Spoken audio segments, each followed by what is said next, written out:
Friends, మనమైతే ఈరోజు మనకి కర్రీ పాయింట్లో కానీ క్యాటరింగ్ కానీ స్టాఫ్ని ఎక్కడి నుంచి తీసుకురావాలి, ఎక్కడైతే దొరుకుతారు, అదేవిధంగా ఎవరిని ఎంతమందిని అయితే పెట్టుకోవాల్సి ఉంటుంది, వాళ్ళు ఎక్కడి నుంచి తీసుకురావాలి, మనకి ఎటువంటి ప్లేస్లో అయితే ఎక్కువ మంది దొరుకుతారు, అదేవిధంగా నా పర్సనల్ ఫోన్ నెంబర్ వచ్చేసరికి మీకు ఏ విధంగా దొరుకుతుంది అనే దానికోసము, మళ్ళీ మనం నెక్స్ట్ ఎపిసోడ్లో ఏం మాట్లాడుకోబోతున్నాం అనే దానికోసం అయితే ఈ ఎపిసోడ్ నెంబర్ 3లో అయితే చెప్పడం అంటూ కూడా జరిగిందండి. లేట్ చేయకుండా వీడియోని అయితే లాస్ట్ వరకు చూసేయండి. Let's start. Hello guys, episode number 3 అందరికీ స్వాగతం. మనమైతే ఎపిసోడ్ నెంబర్ 3లోని కర్రీ పాయింట్లు కానీ మెస్సులు కానీ క్యాటరింగ్లు కానీ లైసెన్స్లు ఏ విధంగా స్టాఫ్ని ఎవరిని పెట్టుకోవాలి, ఎవరెవరిని పెట్టుకుంటే ఎంతెంత ఖర్చు అవుతుంది అనేది అయితే ఈ వీడియోలో అయితే మనం తెలుసుకుందాం అండి.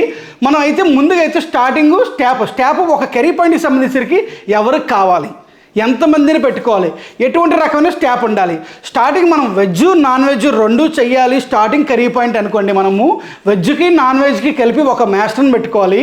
ఒక మాస్టర్ అంటే మెయిన్ కుక్ అనమాట. అదేవిధంగా వెజ్కి నాన్ వెజ్కి కలిపి ఒక సెకండ్ మాస్టర్ని పెట్టుకోవాలండి. సెకండ్ మాస్టర్ అనేసి ఎందుకంటే సెకండ్ మాస్టర్ అనేటోళ్ళకి ప్రొఫెషనల్గా తయారు చేయడము పూర్తిగా రాదనమాట. ఆయనకి వచ్చిందల్లా కూడా జస్ట్ మాస్టర్తో పాటు నేర్చుకొని కొన్ని ఐటమ్స్ చెప్పడం వరకు మాత్రమే. అంటే కొన్ని ఐటమ్స్ అంత 100% టేస్ట్ రాకపోయినా సరే ఒక 70% టేస్ట్ అయితే వస్తుందండి. ఇది ఫస్ట్ ప్రాసెస్ అనమాట. అంటే సెకండ్ మాస్టర్లో ఉండే స్పెషల్ అదేనండి. ఒకవేళ మాస్టర్కి ఎట్టి పరిస్థితుల్లో సరే జ్వరం కానీ సంథింగ్ ఏదైనా ఆయనకి ఆరోగ్యం బాగోలేదు కానీ ఫ్యామిలీ మెంబర్స్కి ఎవరికైనా బాగోపోవడం వల్ల మానేశారు అనుకోండి, అప్పుడు ఏం చేస్తారండి, మీరు సడన్గా కర్రీ పాయింట్ని బంద్ చేసుకోలేరన్నమాట.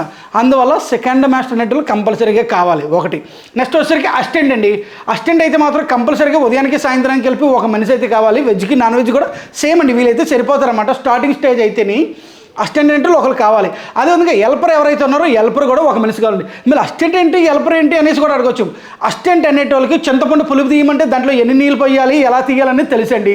అదేవిధంగా బాబు ఈ పప్పును ఉడబడేసి అనేసి చెప్పిన అనుకోండి, అసిస్టెంట్తోని పప్పును ఉడబెట్టితే కూడా ఎన్ని నీళ్ళు పోయాలి ఏంటి, దాన్ని ఎప్పుడెప్పుడు కలుపుతూ ఉండాలి, లేదని మాడతా గ్యాస్ స్టవ్ వెలిగించడం, ఇవన్నీ కొంచెం బేసిక్ అని తెలిసిన వాళ్ళని అసిస్టెంట్ అనేసి అంటారన్నమాట. హెల్పర్ ఒక మనిషిని పెట్టుకోవాలి. హెల్పర్ అంటే మనం ఏది చెప్తే అది మాత్రమే వేస్తాడు. బాబు 2 జగ్గులు నీళ్ళు తీసిరా అంటే 2 జగ్గులు నీళ్ళే తీసుకొస్తాడు. 3 జగ్గులు నీళ్ళు తీసిరా అంటే 3 జగ్గులు నీళ్ళే తీసుకొస్తాడు. అందులో పొయ్యి అంటే పోస్తాడు, తీయమంటే తీస్తాడు. వాళ్ళని హెల్పర్ అనేసి అంటారు అన్నమాట. మనకి కిచెన్లోకి మెయిన్ థింగ్ కావాల్సింది అయితే మాత్రం స్టార్టింగ్ మీరు కర్రీ పాయింట్ కానీ పెట్టాలనేసి అనుకుంటే ఒక మాస్టర్, ఒక సెకండ్ మాస్టర్, ఒక అసిస్టెంట్, ఒక హెల్పర్, వీళ్ళు నలుగురు అయితే కంపల్సరీ కావాలండి. అదేవిధంగా మోరీలోని గిన్నెలు కడడానికి, అంటే మేము హోటల్ బాస్లో మోరీ అనేసి అంటాం అనమాట. మోరీలోని గిన్నెలు కడడానికి అంటే బర్తలు నాటి మొత్తం గిన్నెలు నాటి తోవడానికి మాత్రం ఒక ఆడమనిషి అయితే కావాలండి. ఇది లోపల కిచెన్లోని వరకు మాత్రం కావాల్సిన స్టాఫ్ 5 మంది అయితే పడతారు. నెక్స్ట్ స్టాల్ విషయానికి వస్తే అంటే మొత్తం సెటప్ చెప్తున్నమాట. ఒకవేళ మీరు స్టాల్ ఏదైనా సరే స్టాల్లో అయితే మాత్రం కంపల్సరీగా 2 ఉండాలండి. ఒకరు వెజ్ దగ్గర ఉండాలి, ఒకరు నాన్ వెజ్ దగ్గర ఉండాలి. 2 స్టాల్ బాయ్స్ అనేది ఉండాలి. అదేవిధంగా క్యాష్ కౌంటర్ దగ్గర ఎవరు ఉండాలి అంటే 100% మీకు మీ ఫ్యామిలీ మెంబర్స్ మాత్రమే ఉండాలి. ఒకవేళ క్యాష్ కౌంటర్లో ఎవరైనా సరే క్యాషియర్ని పెట్టుకుంటేనే సరే పెట్టుకోవచ్చు. దాన్ని కూడా ఎలా పెట్టుకోవాలి, ఎటువంటి వాళ్ళు పెట్టుకోవాలి, వాళ్ళు ₹1 కూడా తినకుండా ఉండాలి అంటే ఏంటి అనేది మనం రాబోయే ఎపిసోడ్లో అయితే కంపల్సరీగా తెలుసుకుందాం అండి.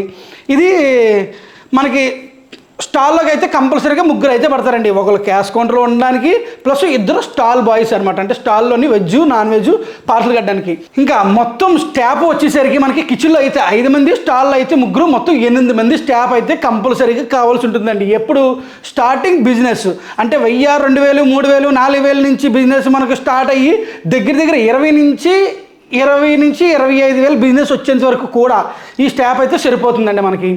దీని తర్వాత మెయిన్ థింగ్ ఏంటంటే ఎప్పుడైతే బిజినెస్ పెరుగుతుందో అప్పుడు వెజ్ నాన్ వెజ్ కలిపి ఒకటే మాస్టర్ చేయాలంటే చేయలేడు. అప్పుడు మళ్ళీ మనం ఏం చేయాలంటే ఇంకొక 3 కిచెన్లోని ఇంకొక 4 కిచెన్లో పంచుకోవాల్సి ఉంటుంది అన్నమాట. వెజ్ మాస్టర్ని ఒకరు పెంచుకోవాలి, ఇంకొక అసిస్టెంట్ పెంచుకోవాలి. సెకండ్ మాస్టర్ అయితే అవసరం లేదు. ఎందుకంటే సెకండ్ మాస్టర్ అనేది ఆల్రెడీ నాన్ వెజ్ ఉంటుంది కదా, ఆయనే వెజ్ కూడా చేసుకుంటూ ఉంటాడు అప్పుడప్పుడు. సెకండ్ మాస్టర్ అంటే వెజ్కి నాన్ వెజ్ కలిపి ఒకరుంటే చాలు. ఒక మాస్టరు, ఒక అసిస్టెంట్, ఒక హెల్పరు, ఇంకొక 3 పెంచాలి. అదేవిధంగా వీళ్ళు 3తో పాటు కూడా ఇంకొక మోరీ మనిషిని కూడా పెంచాలి. గిన్నెలు కడడానికి షిఫ్ట్ ప్రకారంగా మార్చాలన్నమాట. ఎందుకంటే గిన్నెలు ఎక్కువైపోతాయి, డిష్లు ఎక్కువైపోతాయి, బిజినెస్ పెరుగుతుంది. అప్పుడు మనకి ఒక్కటే ఆవిడ చెయ్యాలంటే చాలా కష్టం అనమాట. అందువల్ల అప్పుడు మనకి బిజినెస్ పెరిగిన తర్వాత ఇంకొక 4 స్టాఫ్ని అయితే పెంచుకోవాలండి. బిజినెస్ మీకు 30,000, 40,000, 50,000 బిజినెస్ జరిగినా సరే మీరు ఒకటే మాస్టర్తో కంటిన్యూ చేసేద్దాం అంటే ఏం చేస్తారు చెప్పండి. ఆయన ఏదో రోజు ఉదయాన్నే 7 గంటలకు రావాలంటే రాలేడు. ఏదైనా ఒకరోజు 1 గంట లేట్ అవ్వచ్చు, కానీ కరెక్ట్ 10 గంటలకల్లా మనకి అక్కడ కౌంటర్ అనేది ఓపెన్ అవ్వాలి. అప్పుడు ఏం చేస్తాడు, టకటకటకమని 4 పొలేలు ఇచ్చేసి ఏది ఉడకలంటే అటు చేసుకుని ఇటు చేసి ఏదేదో చేసుకుని దాని టేస్ట్ అనేది మారిపోతూ ఉంటాయి అన్నమాట. మనం అనుకున్నట్టు టేస్టులు రావాలి అంటే ఒకటి మాస్టర్ టైమింగ్ అనేది కరెక్ట్గా పాటించాలి. పాటించిన తర్వాత కూడా వచ్చిన తర్వాత మనకు అన్నీ కూడా వెజ్ నాన్ వెజ్ కరెక్ట్గా అనుకున్న టైంలోని క్వాంటిటీస్ వాటి కూడా కరెక్ట్గా చేసుకుంటే అప్పుడు టేస్ట్ ఖతర్నాక్ వస్తుందండి. అలా కాకుండా కొన్నంత భారం పడేసుకుని ఓకే ఒక్కడే చేస్తున్నాడు కదా. మీరు ఎలాగ ఆలోచిస్తారంటే ఓనర్స్ ఇంకొక మాస్టర్ని పెట్టుకుంటే ఇంకొక 20,000 నుంచి 40,000 వరకు శాలరీ ఇవ్వాలి. అలా కాకుండా మనం ఈ మాస్టర్తోనే మాట్లాడుకొని కాబట్టి ఒక గంట ముందు గంట లేట్కి వెళ్తే మాట్లాడుకుందాం అనేసి అంటారు. అనుకొని అలాగ ఆలోచించుకొని మాస్టరు ఒక 5,000 10,000 నేనే నీకు కొంచెం ఎక్స్ట్రా ఇస్తాను, కొద్దిగా మీరే ఎలాగలా అడ్జస్ట్మెంట్ చేసుకొని ఒక గంట ముందు వచ్చి కొద్దిగా వెజ్ నాన్ వెజ్ కొద్దిగా మీరే కానిచ్చేస్తాను, ఇంతకుముందు చేసినట్టు చేయండి, మనకు బిజినెస్ కూడా పెరిగింది కదా అని చెప్తారు. మాస్టర్ నెట్టోళ్ళు కూడా ఎలాగ ఆలోచిస్తారు, ఓకే ఇప్పుడు మనకి యాప్కి ఒక 5,000 10,000 ఎక్స్ట్రా వస్తుంది కదా ఓకే అని చెప్తారు. వాళ్ళు కూడా కొన్ని రోజులు మాత్రం ఒక గంట ముందు వస్తారు, తర్వాత నుంచి మళ్ళీ మామూలే. ఇంకా ఆడవాళ్ళు చేసేసి టేస్ట్లు అన్నీ పాడైపోవడం ఇటువంటి జరుగుతుంది. కంపల్సరీగా మీకు ఎప్పుడైనా సరే బిజినెస్ పెరుగుతుంది అంటే డబ్బుల కోసం ఆలోచించుకుంటా కంపల్సరీగా మళ్ళీ వెజ్కి కానీ నాన్ వెజ్ కానీ ఇంకొక మాస్టర్ని ఇప్పుడు ప్రజెంట్లీ చేస్తున్న మాస్టర్ దేంట్లో బాగా ఎక్స్పర్ట్, వెజ్లోనా నాన్ వెజ్లోనా ఏదైతే బాగా చేస్తారో చూడండి. ఫర్ ఎగ్జాంపుల్ నాన్ వెజ్ ఖతర్నాక్ చేస్తాను అనుకోండి, అప్పుడు వెజ్ మాస్టర్ని ఇంకో మాస్టర్ని పెట్టుకోండి. మీరు పెట్టుకుంటే మళ్ళీ డబ్బుల కోసం ఆలోచించాలి. మీరు అక్కడ ఒక 20,000 మిగులుతుంది కదా అని చెప్పి ఇదే మాస్టర్ని గంట ముందు వచ్చామని చెప్పి అలా చేశారనుకోండి టేస్ట్ కూడా చేంజ్ అయిపోతాయి అన్నమాట. అందువల్ల కంపల్సరీగా మీకు సపరేట్గా ఇంకో మాస్టర్ని అయితే పెట్టుకోవాలండి ఎప్పుడు బిజినెస్ పెరిగిన తర్వాత అనమాట. ఇది మనకి క్యాటరింగ్ విషయానికి వచ్చేసరికి కూడా సేమ్ ప్రాసెస్ ఉంటుందండి. అక్కడ స్టాల్ బాయ్స్ ఎవరైతే ఉన్నారో స్టాల్ బాయ్స్ని మనం పెట్టుకున్నాం కదండి. క్యాటరింగ్ వచ్చేసరికి కిచెన్లో కూడా సేమ్ ప్రాసెస్ ఉంటుంది క్యాటరింగ్ వచ్చేసరికి. కానీ స్టాల్ బాయ్స్కి బదులు మనకి క్యాటరింగ్ సర్వీస్ చేసేటోళ్ళు ఉంటారు అన్నమాట. క్యాటరింగ్ సర్వీస్ చేయడానికి నార్మల్గా అయితే మన మనుషుల్ని అక్కడ ఇద్దరు పెట్టుకున్నాం, కానీ కర్రీ పాయింట్లో అయితే ఇద్దరు పెట్టాము. క్యాటరింగ్ సర్వీస్లో అయితే 4 పెట్టుకోవాలండి సప్లై చేయడానికి అనమాట, సర్వీస్ చేయడానికి 4 పెట్టుకోవాలి. ఒకవేళ పెద్ద క్యాటరింగ్లు వచ్చినాయి అంటే మనకి క్యాటరింగ్ ఉన్నప్పుడు మాత్రమే కొంతమంది స్టూడెంట్స్ ఉంటారు అన్నమాట. మీరు చుట్టుపక్కల ఉండే ఏరియాలో అక్కడెక్కడ ఎంక్వైరీ చేస్తే స్టూడెంట్స్ని బట్టి మీకు సింపుల్గా అర్థమైపోతుందండి అసలు ఎలా చెయ్యాలి. వాళ్ళు ఒకటేసారి ఒక 20 మంది 15 మంది వస్తారన్నమాట. ఫర్ డేకి ఎంత అని చెప్పేసి తీసుకొని ఆ రోజు వరకు అంటే మనకి ప్రతిరోజు పెద్ద క్యాటరింగ్లు అయితే రావండి. ఒక్కొక్కసారి పెద్ద క్యాటరింగ్లు వచ్చినప్పుడు ఆ రోజుకి మాత్రమే ఒక 10 మందినో 15 మందినో మాట్లాడుకుంటే సరిపోతుందండి క్యాటరింగ్కి విషయానికి వచ్చేసరికి. ఇది నెక్స్ట్ వచ్చేసరికి స్టాఫ్ని ఎక్కడి నుంచి తేవాలి అనేది చాలామందికి చాలా వరకు క్వశ్చన్ మార్క్ అండి. ఇది చాలామంది మైండ్లో మెదిగే మాట అనమాట.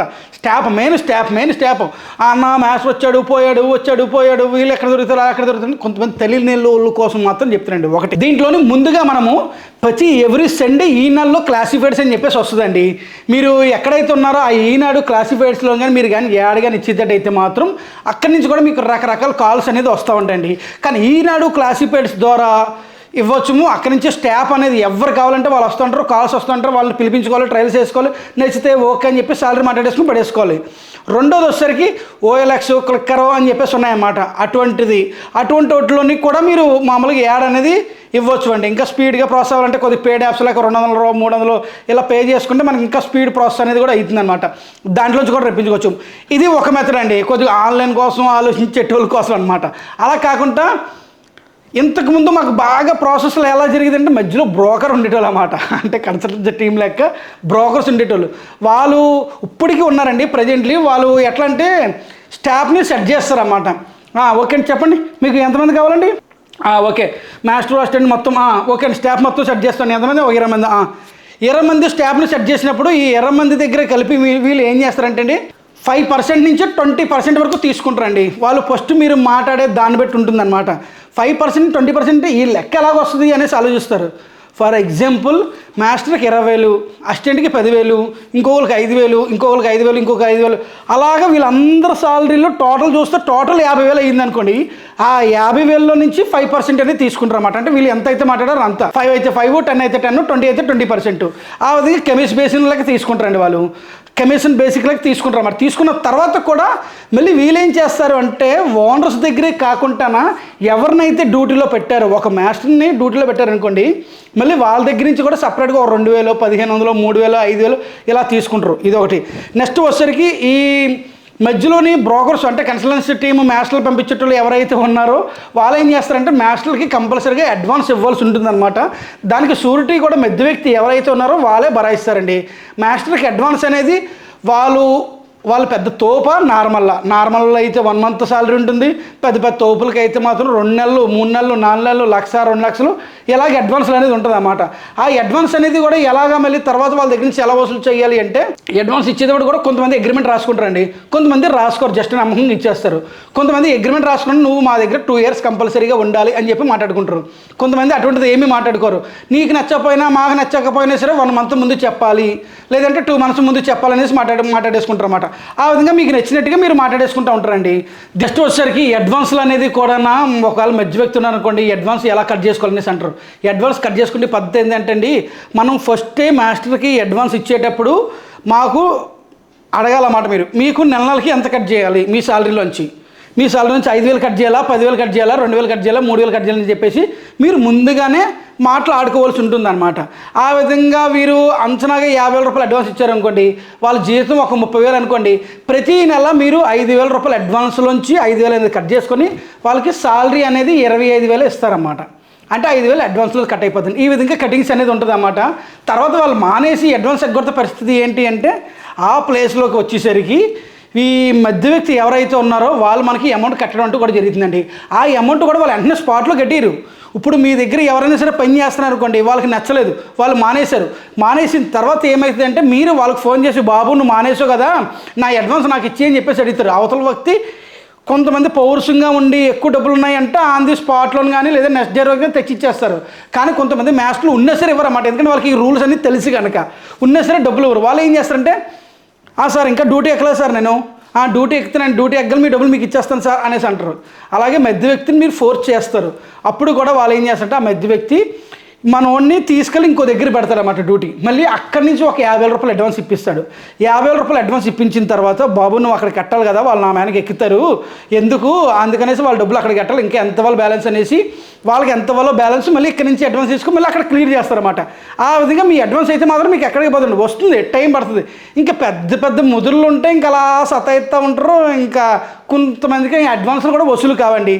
ఇది అడ్వాన్స్లు వసూలు కూడా జాగ్రత్తగా చూసుకొని ఇచ్చుకోవాల్సి ఉంటుంది.